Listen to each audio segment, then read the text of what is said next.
with all of that is this, age of Aquarius and this awakening to this, the resurgence of the divine feminine and the energies and being able to be led from that more right brain, intuitive kind of place within ourselves and checking in to understand what our feelings about something are and gaining a recognition and an understanding about our connection to things beyond just our limited thinking and what's provided with the what our brain can produce in terms of what's possible, and connecting to those larger spheres of ancestral connection and being able to understand that we have a collective part of our nervous system that we can tap into to get an understanding of what's happening with the rest of the people on the planet, that we can tune into things and that we can tune into the energy of the planet, and that we can call forward our spirit helpers, our guides, and we can call on the forces of creation, and we can call on that higher self or fifth dimensional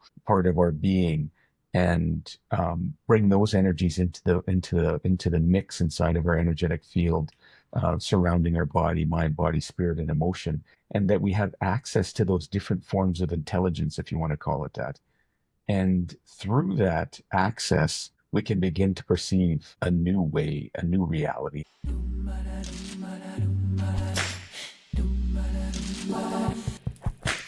Into the fire, here we go. Into the fire, head to toe. Into the fire, to be seen. Into the fire, to be.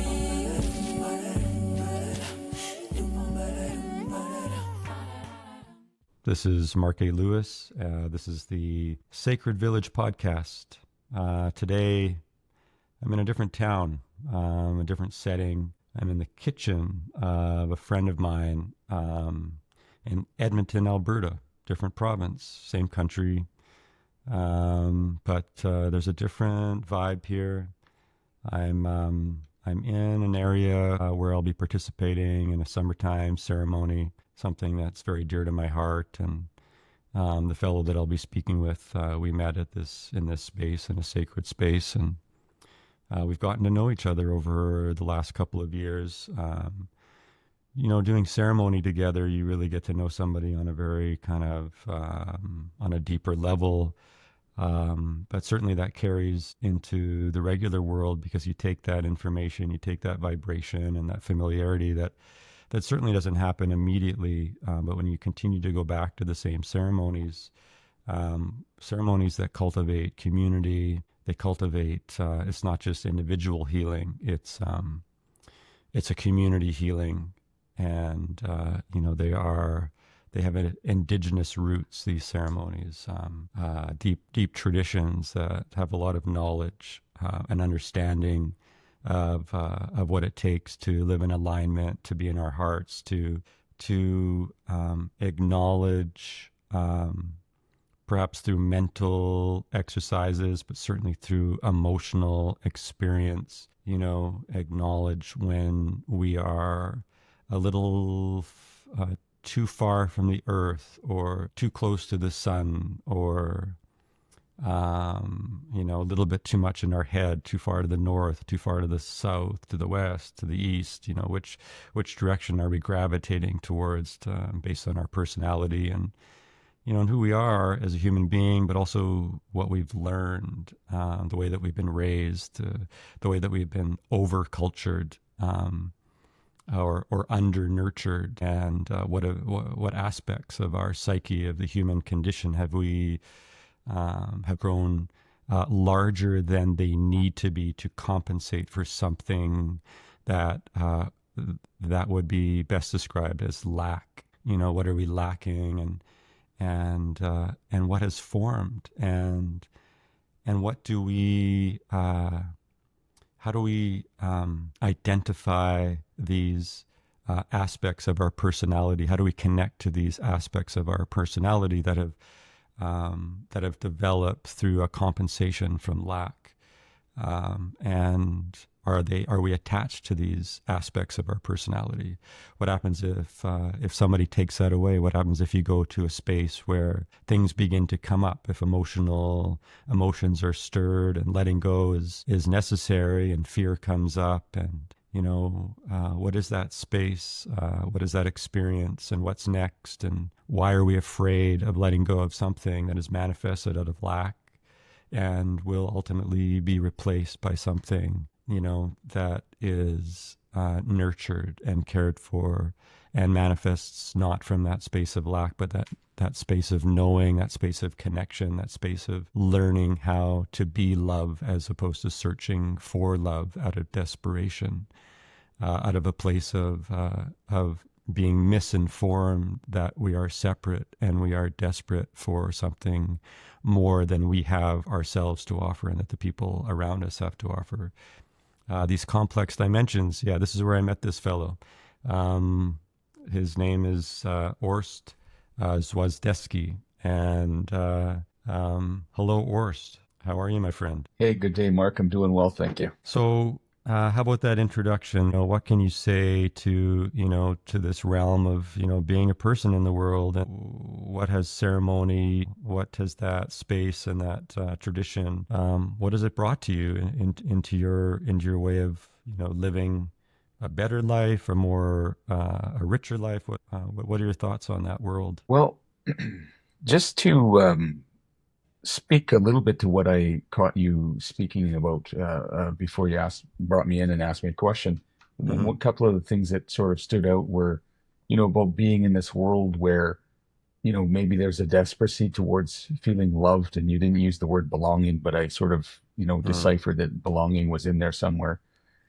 And I was raised in such a way that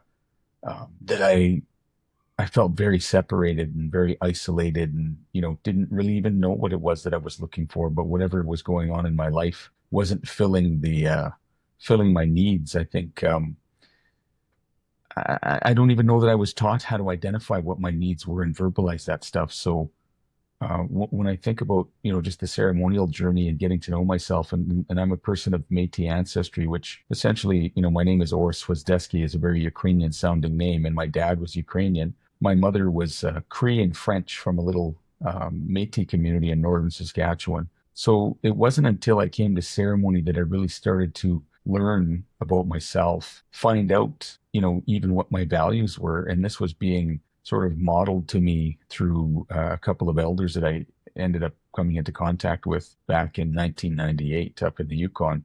And they didn't tell me a lot of like who I was, or, they weren't putting things on me like that. They would just hold space or ask good questions so that I figured it out for myself. But they certainly modeled a lot of values, obviously, that resonated with me, which were my values. Otherwise, they wouldn't have resonated. But just about being a solid human being in the world, honesty, integrity, speaking truth, and coming to the world in that manner, and just the things that I placed value on.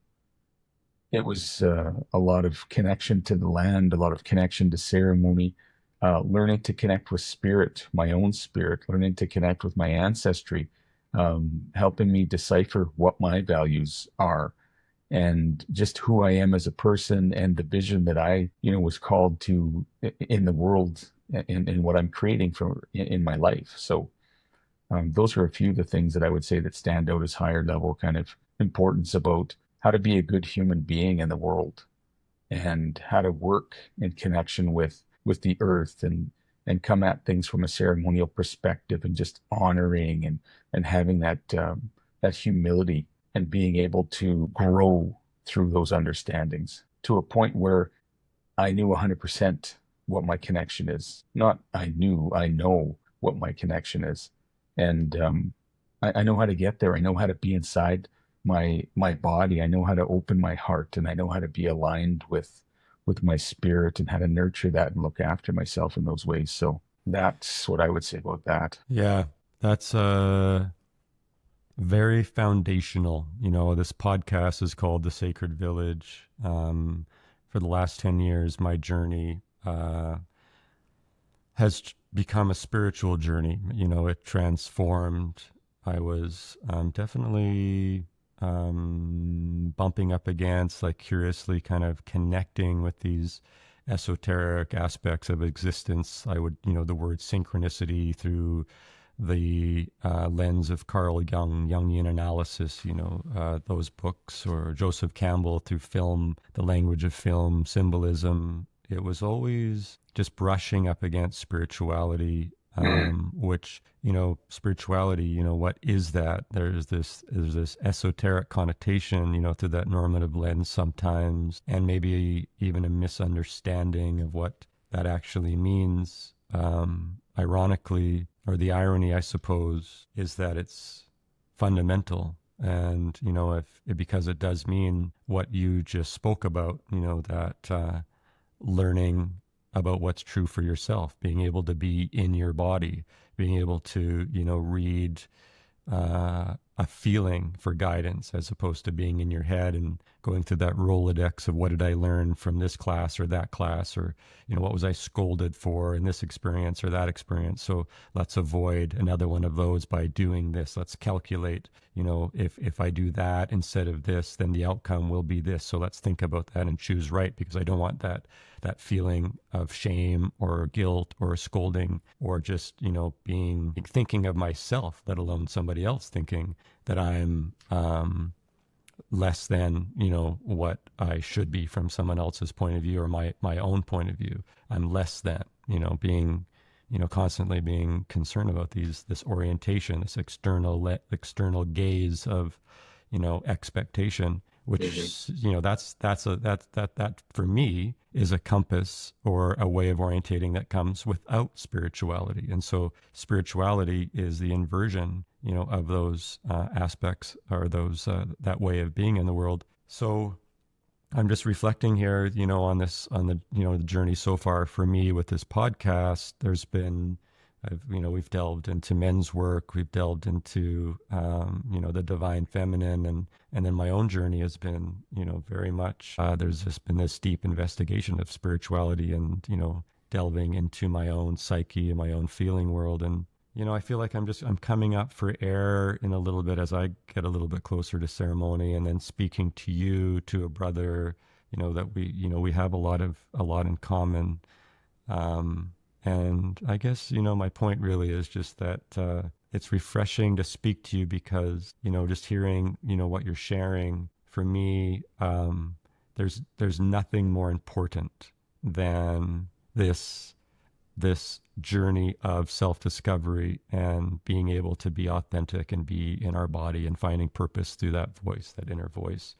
But there's, as there's this complex thing that happens, and it's not so complex, but it's like you spoke about the elder not telling you what to do. And so instead asking you questions and waiting for you to figure out the answers, like that is long game. That's not, there's no agenda that has a timeline. And yet our world here feels a little desperate for there to be a change of winds, which seems to be happening anyways, but simultaneously for individuals, there's this long game that's happening, for most, in most cases, let's say, where the teachings are coming from a very high level of that elder consciousness. So yeah, I mean, it's a beautiful thing. Can you share a little bit more about what that experience was like, going from a life without that type of guidance and wisdom to a life with that type of guidance and wisdom, and and how that shaped your perception of existence?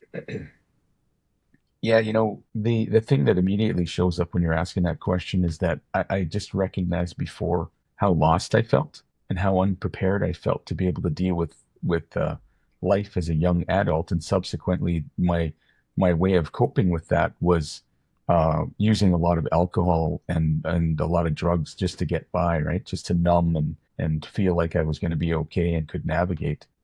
After coming under the mentorship, if you want to call it that, of elders, it really helped me sort some things out inside of myself. And it's so coincidentally enough, through a series of what I call kind of divine interventions, I ended up coming into sobriety, and then a week or two later met my elders and my ceremonial teachers and stuff. So it all unfolded very quickly, it seems. The difference in that is like learning what comes up for me is like being able to use those teachings to learn how to fill my own cup inside, so that I didn't feel empty, I didn't feel lost anymore. and I could open up my natural curiosity to be able to look out there in the world and feel grounded and feel like I was coming into a deeper space inside my body. And that sounds, I don't know if that sounds kind of funny to people that might listen, but we're so used to being, I'll just speak to more myself. I think prior to the experience of meeting the elders and getting that kind of mentorship, I was really in my head and trying to sort things out and try to figure things out, as opposed to being able to be in this felt sense of knowing my direction or even feeling what was calling me forward. Before, I had no sense of that or no real alignment with any kind of vision. And Mm-hmm. being able to work under that kind of mentorship opened up something inside that allowed me to recognize that I had a vision and that there was a calling there for me. And subsequently, through an experience in about the year 2000, sitting with my elder and him having a friend come up from Saskatchewan who was a coach and a facilitator and a teacher and a hypnotist and all these things. He introduced us over lunch, and he introduced me, as Orest and my friend. And Orest is a person who wants to be in the world doing this kind of work like you, coaching, speaking, teaching, leading workshops, all this stuff. And I had never verbalized that to anyone before except him. And when he put it out Mm-hmm. there, I felt so jammed up inside myself, like so much fear came shot out of me, because it seemed really bold for Mm-hmm. where I was at in my life at the time. But fast forward now, here we are 24 years later, coach, speaking, facilitation, workshop leadership, going to events and facilitating things and doing keynotes talks and, doing podcasts and recording things on video. And so I'm in it now. Like, I had that vision back in 2000, and here I am in 2025 living the dream, so to speak, right? Yeah, and it's an interesting existential reflection. Like the dream, or at least the vision, was to be doing this, but the most important piece was and I'm speaking for myself, and so tell me if this resonates for you. But there is this outcome, because you and I, when you speak here, and I know if anybody that's listening is struggling and trying to figure their shit out, trying to figure out their direction, trying to figure out how to feel, how to be in relationship, how to be autonomous, how to speak up for yourself, how to know what to say, when to say it, or be okay with having said something that maybe you didn't, you wish you could take back, but then seeing the medicine in it. I don't know. I could go on, and I don't want to give anybody the impression that I feel like I've figured it out. I've just, for myself, I feel like I have so many tools that came to me as blessings. Mm. And then the real tools, the important tools, came to me unexpectedly. And like yourself, you say 2000, these tools come with time, like the intention to go back, to return to these sacred spaces, to these spaces of ceremony and transformation. It's not a one-shot deal. It's a lifestyle. Like, it's a Mhm. way of living.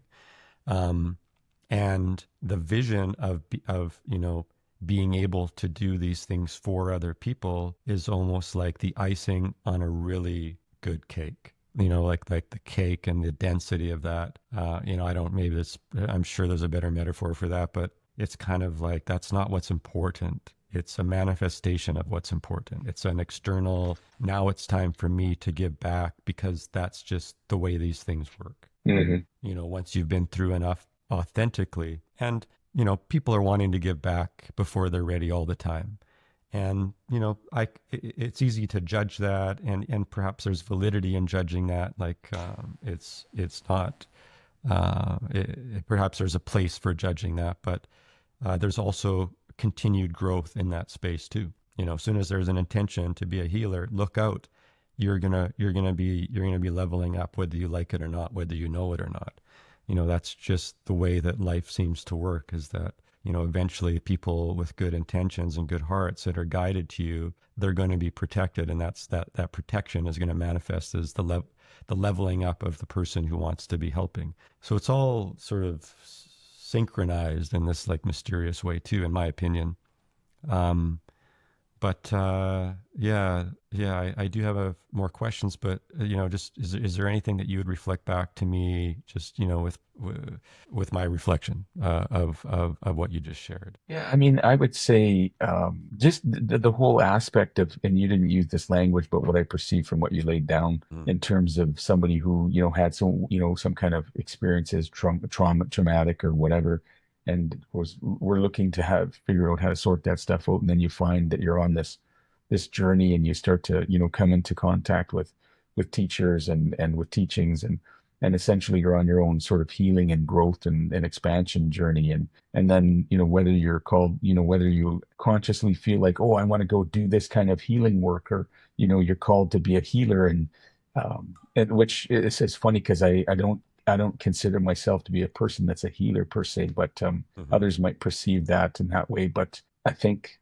going and helping others and going through your own process of learning inside of all that is what some people might refer to as like being the wounded healer. And I Hmm. think that that's part of the journey. And so, whether that's what we judge or we don't judge or whatever, I think for the person that's going through it, as long as you continue to up level and grow and develop, at some point, the aim would be that you would, outgrow certain things, and then you'd be at a place within yourself where you're really open and clear, and really receiving good guidance and mentorship, and then living from, connection to your heart and your spirit, and bona fide gifts begin to emerge that might be of a spiritual nature, if you want to call it that. And so learning how to identify what that gift or those gifts are, and then how they work, observing that to kind of figure out what it does for business, and what our relationship is with those things. And then, if the doorway opens, and you begin to help people or work with people, or they come across your path, and you begin to form a relationship with them, and a bond, and you start doing things together. I think that if that's a part of the way that the journey's supposed to unfold, then that's what it is, right? So yeah, I think that that's just continued growth. I think it's easy to come to a point where we figure out what some of our gifts are, and we start to go in the world, and utilize them and show up and do those things. And then when we get to a place where people start to acknowledge that, hey man, you're doing good work, you have certain things that you're offering to people, and then it's really being well received. I think sometimes it can be easy to sort of stop our own growth and our own work right there, and just rely on our gifts and doing good work. And then we're back inside of I don't know what I'd call it, maybe the ego trappings of something. We can get trapped up in ego a little bit, and be like, yeah, that's right, I'm healing people, or I'm doing this or that. And especially if we're being acknowledged or compensated, or any of all of that. And there's nothing wrong with that. And what are we doing to continue on our own pathway of growth and evolution and expansion, and so that we can grow beyond that need to, I've heard people who are doing healing work in the world say, yeah, I worked with these people, and I healed them up and did all that stuff, right? Like, I would Hmm. never say that myself, right? I'd be like, Hmm. I opened up a space that helped create a vibe or an energy where that person did the work themselves, or did the work with creator, or did the work with their helpers or whatever. I wouldn't say like I healed somebody, right? Hmm. Um, so, and that's just me in the way that I was shown to do things. But I'm a big advocate for, regardless of how gifted or talented, there's always that next level of depth, and that next level of presence that's emerging, and those new things that are emerging on our pathway. And if we're caught in a place where we're maybe getting too caught up in being proud of our own humility, we're going to miss those opportunities, I would say. Hmm. Yeah. Yeah, there's the humility, and I feel like the importance of remembering that even when we do feel clear and we do feel like we've got it figured out, uh, we're still in the throes of an experience that is ultimately an illusion. So don't get too carried away with your thoughts Mm.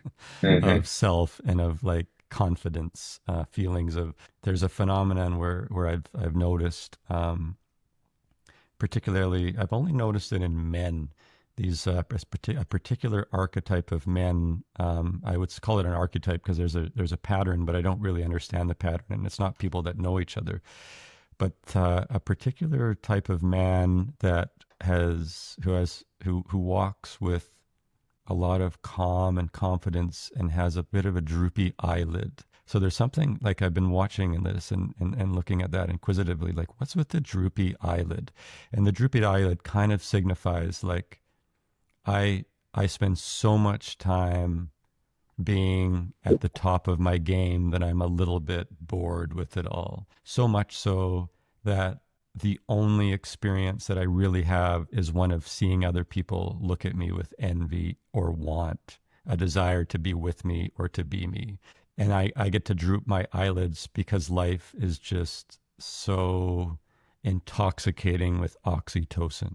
You know, there's something about that, you know, I don't know, this is my imagination kind of getting carried away, but there's this sort of, you know, when we kind of navigate these power structures of being a human, and we can be at the top of a hierarchical sort of experience externally and feel like we've made it. And I don't see the value in that for others. And so we're still in a situation, no matter, you know, how we frame it, where there's still work to be done in terms of, even if that person, you know, the droopy eyelid man is self-actualized spiritually, which I don't believe that's the true at all. But if that is true, there's still work to be done. There's still community continuity, cultural continuity. You know, there's these things that are out of alignment that are all part and parcel with the suffering of others. And so to not, you know, be a part of that repair,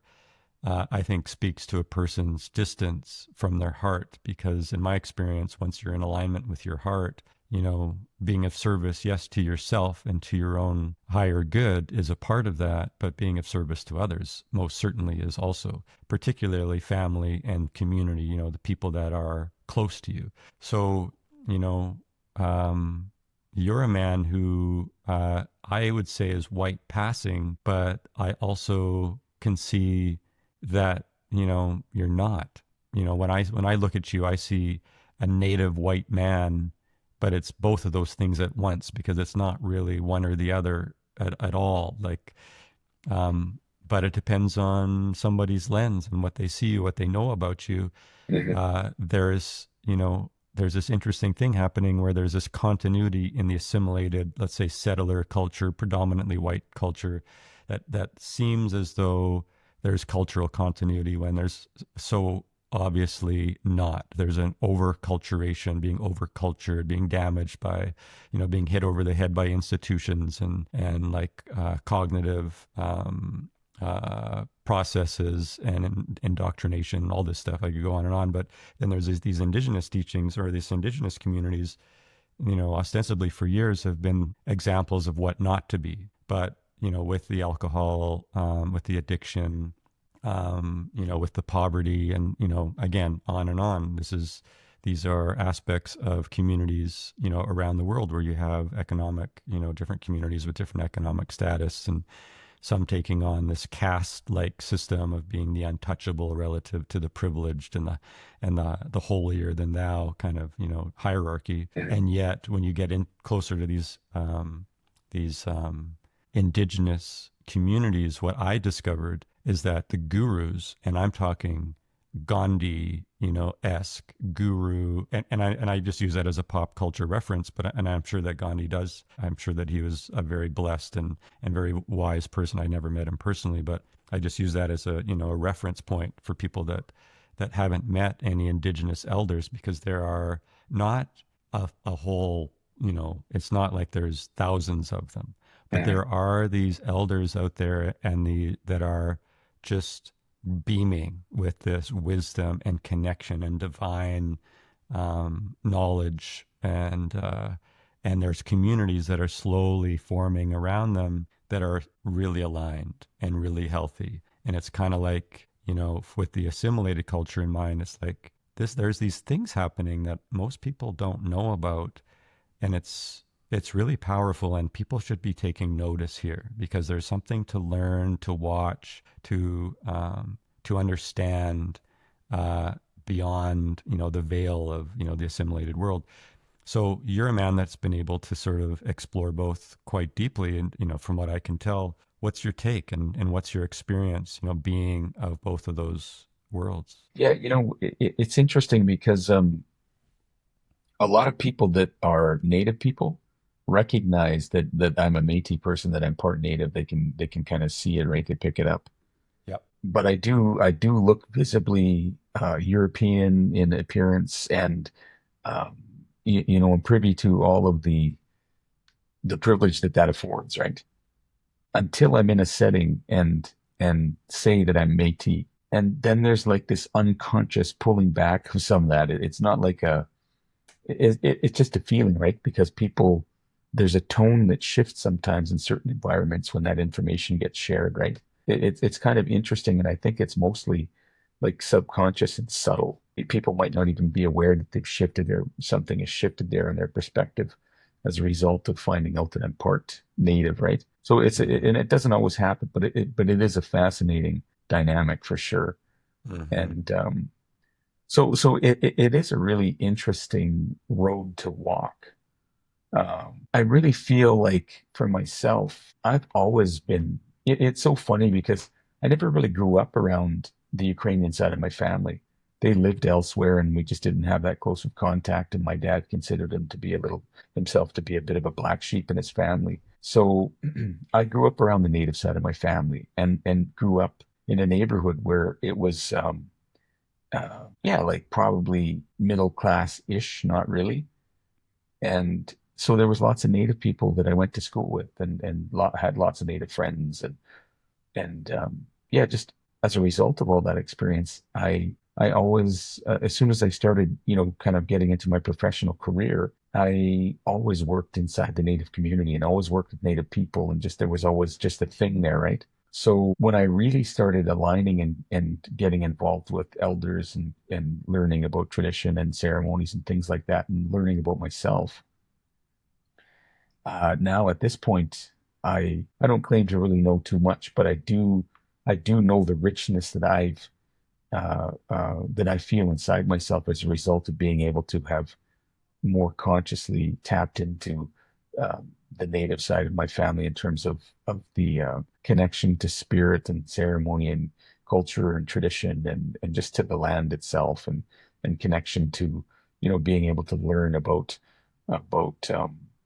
uh, medicines, even as an example, medicines our Mother Earth has for us, learning about, songs and ceremony, learning about even language. My mom was a fluent, they call it Michif, but it's the brand of Michif that's very close to Plains Cree. So she could talk to a Plains Cree speaker, and really, they just every now and again she'd say a word that might have a bit of some French in it that was a little bit different, but otherwise there were parallel languages, right? So she was a fluent speaker, and I never grew up speaking the language because my dad didn't want us to learn because he thought we'd be talking behind his back. So he discouraged my mom from teaching us. But you pick things up here and there. But along my journey of going to ceremony, and being able to spend time with different elders, continue to learn language, and I think I'm turning a corner on my learning curve on the language. Something became clearer to me about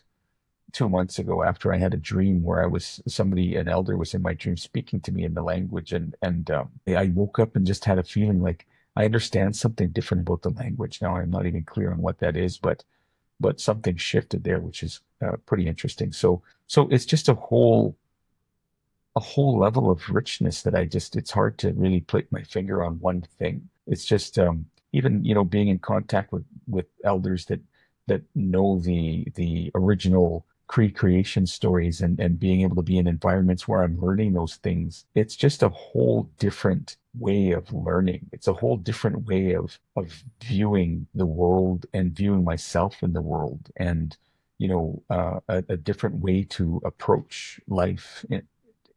So Mm-hmm. so yeah, I just feel super blessed to live the life that I do get to live, and be in the world the way that I'm able to be in the world, and just the continued growth and expansion and understanding and all of it, right? Yeah, it is difficult to.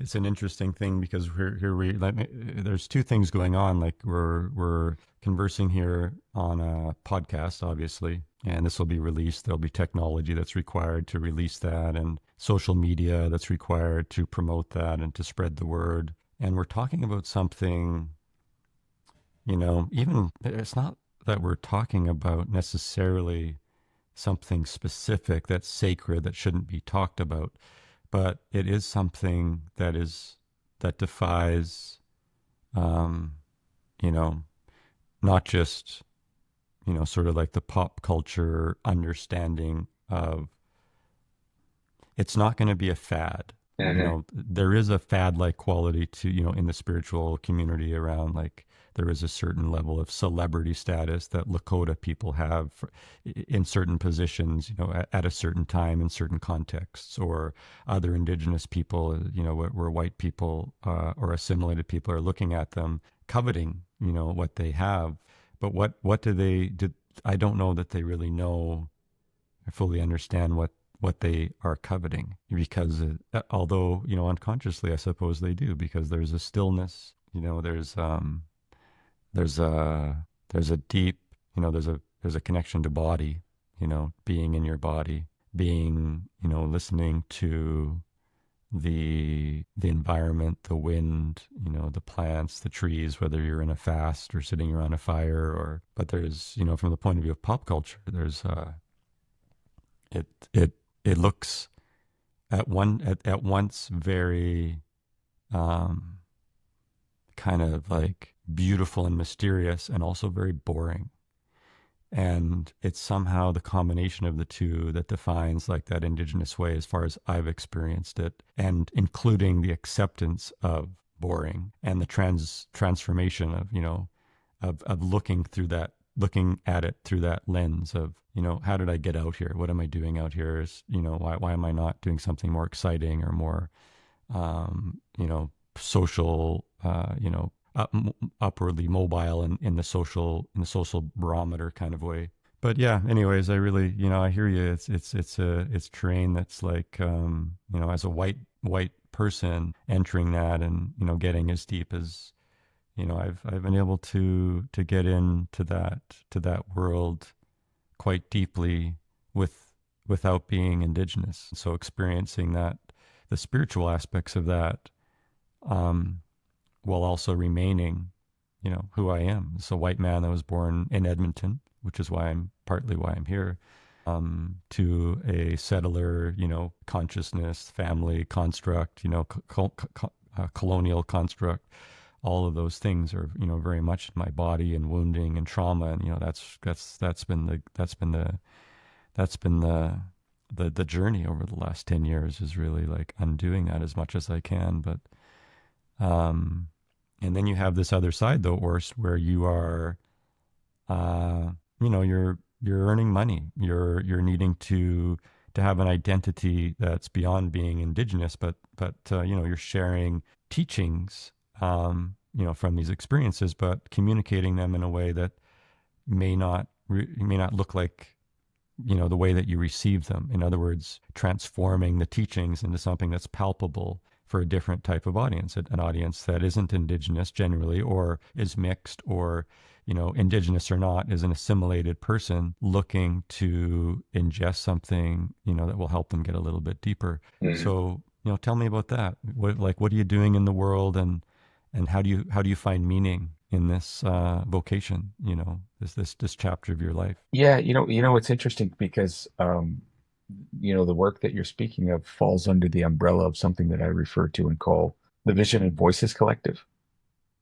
And the Vision and Voices Collective, and the way that I want to roll this thing out, is that it truly is like a global movement where people can get involved who are on the same sort of a wavelength, or resonate with some of the things that I'm talking about in terms of the evolution of consciousness, and this up leveling that's happening in on the planet, and with human beings, and essentially all sentient beings. But Hmm. um, So inside of that, I do have an online program that I developed last year called the Evolutionary Edge, and I've been facilitating it online. And I have the opportunity to go out into different areas and, talk about that kind of work, or go into areas and talk about, ancestral healing and connection and transformation and all those kinds of things. And so that is fascinating. I like the way that you put that. And I don't remember the exact words, but it was like taking, the things that you learned and then being able to have them sort of transform and show up at being shown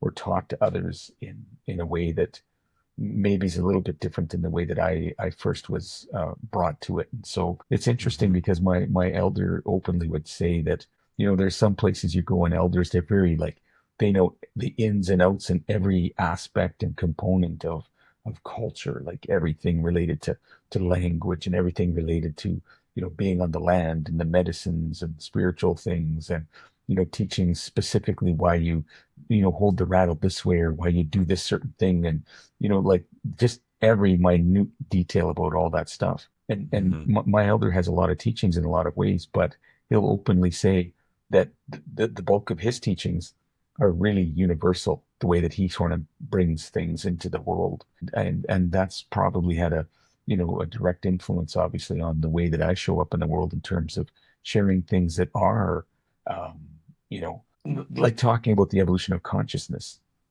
Native people don't necessarily talk about things like that, but Hmm. essentially in the way that they're doing things in the betterment and upliftment of the community and of families and of people and the way that things evolve inside a human and with the teachings and learning all the things you do. That's essentially the evolution of consciousness.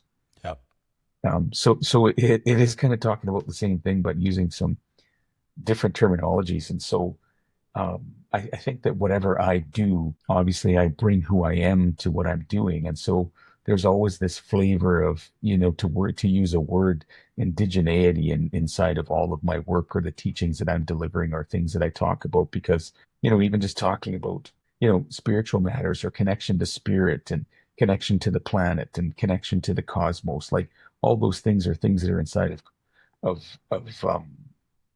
indigeneity, again with the word, right? Hmm. Yeah. But maybe they don't sort of explain those things in the way that I do. And so even just referring to, teaching about energy or vibration or, things happening in certain ways. Again, there's a lot of parallels and a lot of crossover, but it's not specifically an indigenous teaching per se, right? So yeah, I'm afforded the opportunity to be able to show up in the world and really, be who I am and be able to work with people and help people as best as I can to nudge them in a certain way that so that they can remember who they are. And I'm a firm believer that, the greatest teachers that I've ever had, it's not like they were teaching me anything. It was more like they were helping me to remember something. So that's kind of the way that I view things. I really think that I'm just kind of nudging people in a certain way to help them Hmm. remember, because that's why things resonate with them, because they're picking up information in a way that just helps them to remember who they are and helps them to remember, why they came into the world and what they can do in terms of being of service with others and helping in the upliftment and betterment of humanity and making the world a better place for future generations of people that are going to come here to the planet, right? Yeah. And you have some unique gifts that you are quiet about, um, that you don't talk openly about, like if you're working, even if you're in a spiritual space, like a seminar or, doing workshops or whatever. You're still very quiet about things that you have like very deep gifts, and there's like around medicine, around the earth medicine and also ceremony. Um, so it's really really cool to. It's like Orest has a secret. He does it. It's like it could be your most important gift, and you keep that secret, which is really beautiful. And I think there's power in that, in terms of how your voice, the authenticity of your voice, over the years here, we're both kind of starting a chapter of being more um, um, going back to the analogy of upwardly mobile, that socialite, I use that in jest, but there's also a part of being, having a voice in the world, being a part of the conversation, having the audacity to think that we have a place, in that conversation, but also really it's the courage and the knowing that there's something important about sharing, the teachings that we have been taught through, a vernacular that might not be the vernacular of the elders, but like, just hearing you speak, there's so much crossover at the root. And so what's your vision? Do you have thoughts on, like, let's look 20 years down the road, just keep it not too far, but not too close. Where are Indigenous people? What is their place? Is it different? Is there a different role of Indigenous elders in relation to, the evolving assimilated people, the settlers as they're evolving? What does that connection look like? Are they turning into elders? Is it becoming, is there no difference between the Indigenous elder and the white elder? Or is there a difference? Is there a role that the Indigenous person has that's unique in terms of relationship to land, but also in terms of the teachings? But then if that unique aspect is, what is the role, and how are the rest of us sort of figuring it out and having that connection? Have you given that any contemplation? I mean, for me, that's why I think I've called my endeavor the Vision and Voices Collective, and I know that that I'm in the world doing certain work with people, and that will continue to emerge and unfold, and in the way that that I'm directed or guided, right? In terms of the Indigenous perspective, if you want to call it that, in the world and stuff, and I find it interesting because it makes me think about when I took a Cree syllabics class, and in the Cree language, there's symbols which are called syllabics, and each one of those symbols has a sound attached to it, and that sound is what goes into making up a word. And so when I used to take this Cree syllabics course, my teacher, he used to talk about, because you can take the syllabics and it means a certain word, and Cree is not actually even the proper term. It's Nehio, and that's what the people referred to themselves as. And so Cree is actually a French word, but for the sake of referring to Hmm. a tribal group of people, we'll use the word Cree. But in the language, he would say, when I was trying to use my English speaking brain, my English thinking mind to speak a language that's not English, there's a point of confusion inside of that because those two things don't match up, right? It's like me speaking Mm-hmm. English and you speaking French. We're not speaking the same language, and because of the language informs our model of the world in so many ways. And so it's similar with the language, the Heian language, the Cree language. They say that those sounds of the syllabics came from the earth. And so those sounds mimicked certain things from creation, and then they came together to form a word. And those words and everything are still represented, those syllabics, and the way that connection works is still symbolized in one of the bigger ceremonies in the summer that happen. And so the connection to it is all very interesting. And so if a person is inside of if you want to call it the context of that model of the world, the Nehiyawin model of the world, that's a different place to look at something than um, from the Western mindset, right? So I think that that's a part of one of the things that I see Indigenous people doing in a lot of ways, people that are out there in the world coming from that Indigenous perspective, or as best as they can from that connection to that perspective. They're saying we're talking about two different worlds here and two different Mm-hmm. ways to show up inside of a place together. And so that's what people always talk about, like, as an example, treaty from the English or British mindset. They were like, this is a business transaction and we're doing something here with these people because we want access to the land, to the resources, so that we can. It was a commerce approach, right? Whereas the indigenous people that were signing treaties, pipes were involved, and there was things, all these things were involved, and they came at it from a perspective of we're going to use this agreement, and it's a kinship agreement. We're going to be like relatives now, and we're going to work together on the land to create peaceful coexistence and harmony. So those are two totally different sort of mindsets. Even a lot of times the British soldiers were baffled when they would see the men, involved in a negotiation and then taking a break and going off and talking to their women to get their perspective and come back to the table, so to speak. And the British were like, why do these guys keep going and talking to their women? Because they didn't value the perspective of their women from the perspective of the British mindset. Women were like possessions, they were like property, and they certainly didn't tell you what to do. They were there to serve your needs, right? Mm-hmm.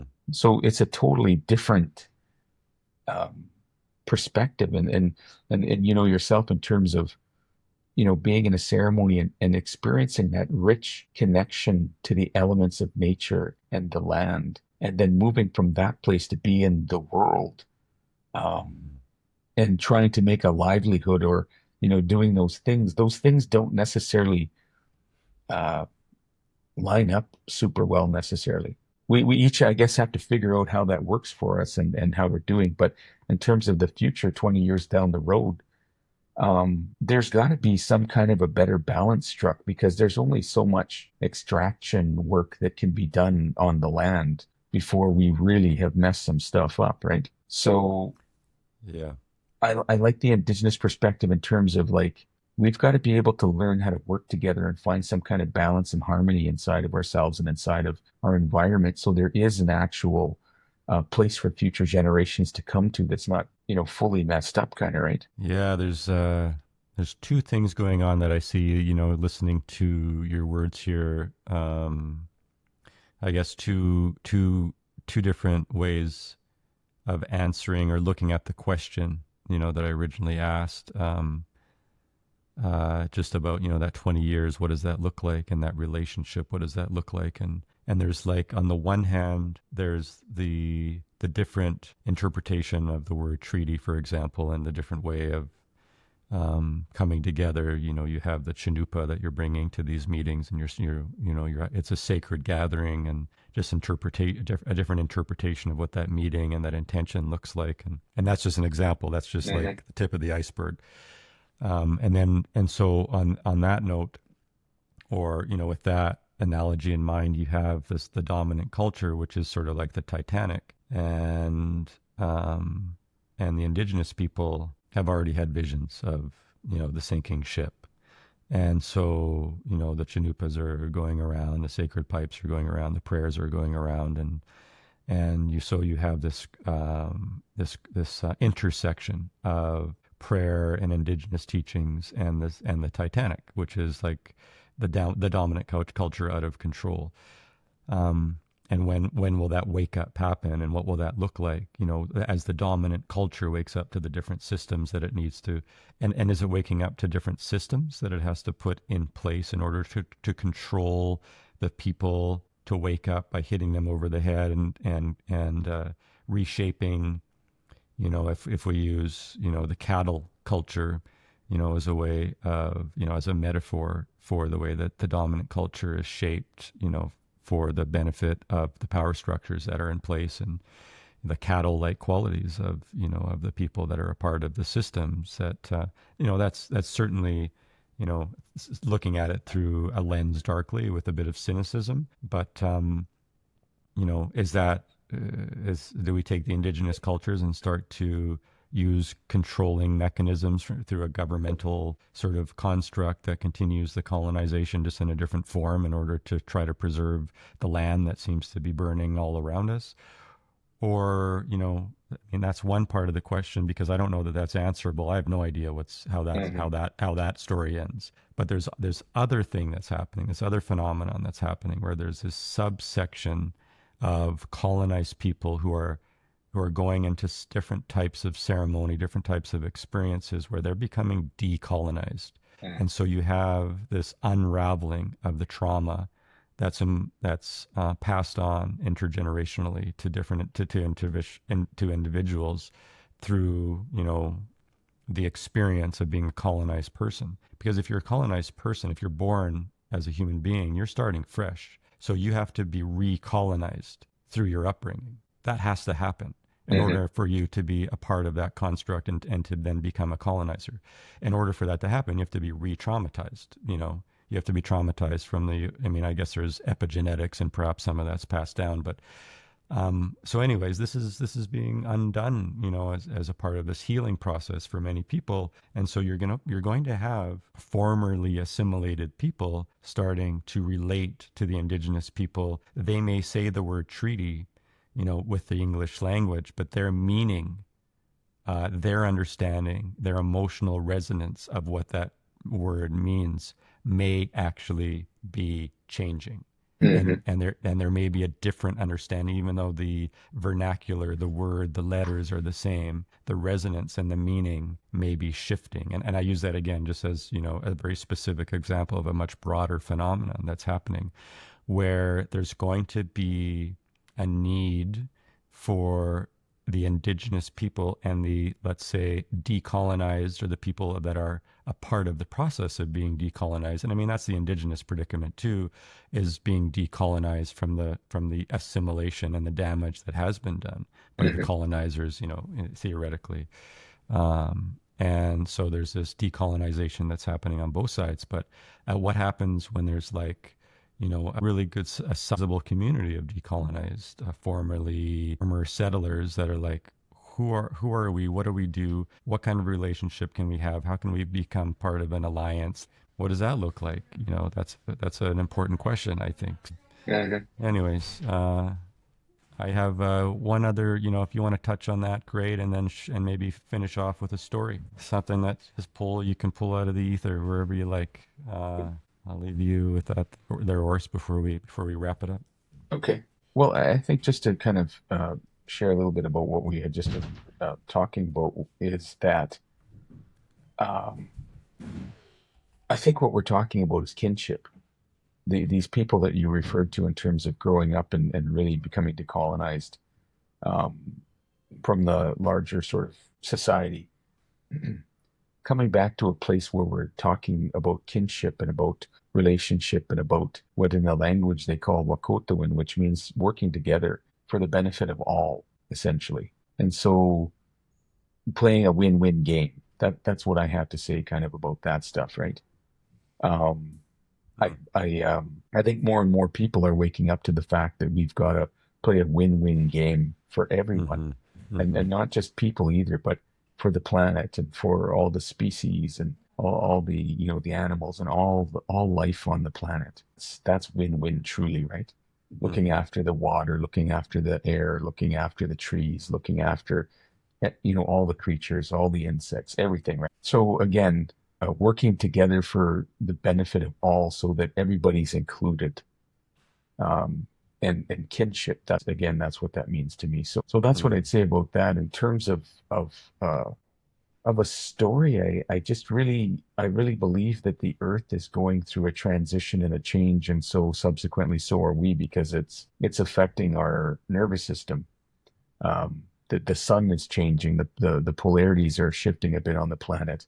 The vibration of the planet, which is called the Schumann resonance, is fluctuating from its usual 8 vibrations per second of time that we perceive and spiking up into 60s and 70s vibration per second. So that stuff has a direct hit inside of our nervous system. And any kind of energy that is inside of our body, emotional energy, imprinting, traumas, those more dense sort of vibrations that are contained within our energetic field, the fluctuation of the vibration of the planet and its effect on our nervous system is creating a scenario where the heavy energies in our systems are are needing to come out, up and out of us. And so, as a result of these, phenomenon, if you want to call it that, these Mm-hmm. natural or I don't know how natural they are. Let's just say um, more cosmic and nature oriented type of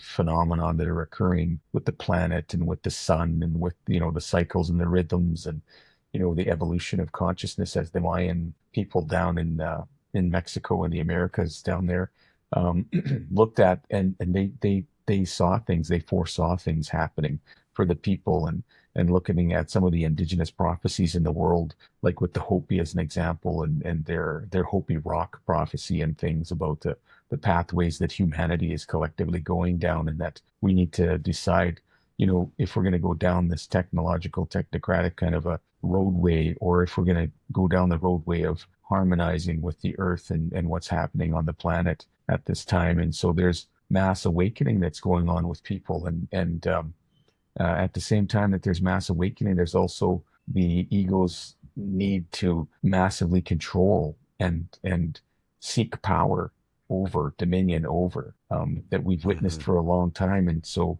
along with all of that is this, age of Aquarius, and this awakening to this, the resurgence of the divine feminine and the energies, and being able to be led from that more right brain, intuitive kind of place within ourselves, and checking in to understand what our feelings about something are, and gaining a recognition and an understanding about our connection to things beyond just our limited thinking, and what's provided with the uh, what our brain can produce in terms of what's possible, and connecting to those larger spheres of ancestral connection, and being able to understand that we have a collective part of our nervous system that we can tap into to get an understanding of what's happening with the rest of the people on the planet, that we can tune into things, and that we can tune into the energy of the planet, and that we can call forward our spirit helpers, our guides, and we can call on the forces of creation, and we can call on that higher self or fifth dimensional part of our being, and bring those energies into the mix inside of our energetic field, surrounding our body, mind, body, spirit, and emotion, and that we have access to those different forms of intelligence, if you want to call it that. And through that access, we can begin to perceive a new way, a new reality. And those things are beyond the limitations of our um, brain, our 3D based ego, sort of material reality based brain, the uh, matter, the Newtonian physics matter based brain and way of thinking, and Hmm. accessing these other ways that are possible, because they can allow us to find solutions that are beyond what we previously thought was possible, because consciousness is evolving and new things are emerging, and greater access to different possibilities are there, so that we can allow those things. And just like in the teachings of, the nature of that hollow bone, we open ourselves up like a hollow bone, Hmm. and allow the energies of creation, and allow the mystery to sort of expand our awareness, and be able to be given a vision or be guided in a certain way, and feel that inside of ourselves in such a way that we know what our truth is, that we tune into what our purpose is moment by moment, and again in a larger perspective, to be able to be in the world and creating things that are going to bring people together, so that we can harmonize with the planet and harmonize with one another, and create an entirely new way of showing up in the world, and essentially creating a new earth, one that gets back to, grassroots communal things, and having clean food and clean water, and supporting one another in community, and bringing forward our gifts in a collective manner, so that it serves the greater good of the whole. Hmm. And that's the roadway that I'm going down with the Vision and Voices Collective, this global movement that's emerging through me now, and it's hitting it's at more of a localized level now, but there are a few tendrils out there in different parts of the world, and so this movement is happening, and energy is flowing, and I'm following the direction and the vision that I'm being given and receiving as a result of doing things like ceremonies and ritualistic fasting, and all the things, being on the land, and just availing myself to the spirit and all the elements of those higher forms of intelligences that I alluded to. And so from that place, being able to open the doorway to connect with, like-minded and heartfelt, soulful people like yourself and others that Hmm. are in the world, sharing their brilliance and their genius and their gifts in the ways that we, are sharing ours, and creating this, like you're talking about, the sacred village. That's the essence for me, this of the sacred village, and showing up and remembering and learning how to be a good villager. Hmm. So that's a bit of a long-winded story, I suppose, but Oh, that's what that's I'll beautiful.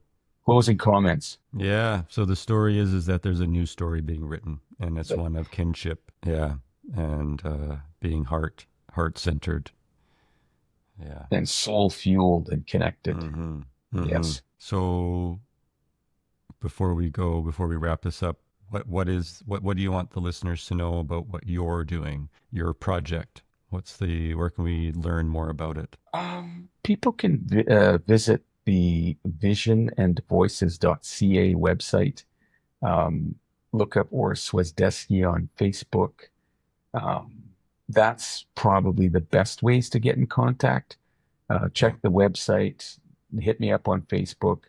I'm promoting different kind of work that I'm involved with, and the dream just continues to unfold. So through the website, I've Mm-hmm. even put the credo of the Vision and Voices Collective, which when people read that, I think they'll start to get a sense of what I'm about and the work that I'm doing, and whether it resonates or it doesn't resonate. So that'll be pretty, I think, pretty obvious once people check that out. And so that's where people can, contact you and get a hold of me or whatever, right? Like that Mm-hmm. would be what I would say about that. And so the aim is that we join together in a family way and in a community way to really access something deeper level within ourselves that is emerging. There's this new world that's waiting to be born through our experience. And so to be able to recognize that and then connect with people that can help us to nurture the things inside so that we can bring forward that vision that's calling us and connect with those newer timelines, if you want to call it that, so that there's a